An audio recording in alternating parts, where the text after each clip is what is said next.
Hi guys, welcome to the channel. In today's video, I'm going to show you how you can borrow money on Cash App. So first step you need to do is to open your Cash App, and once you open Cash App, you simply need to follow this step that open Cash App, open the home screen, scroll down and select borrow. You can borrow between 20 and $200. Enter the amount, choose a repayment plan and read and accept the loan agreement. So this is the process.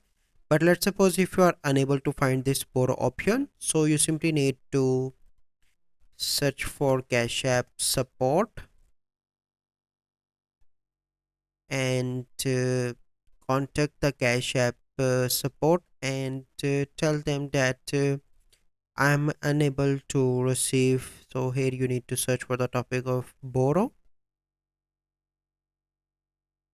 and just you need to contact them that I am unable to receive the um, I am unable to borrow. So kindly help me in that by clicking here. And once you can get contact with Cash App support, they will help you to borrow the money. So this is the process. I hope you find this video helpful. If you find this video helpful, must like this video, subscribe to our YouTube channel for future videos. We'll see you in the next video. Thank you. Have a good day.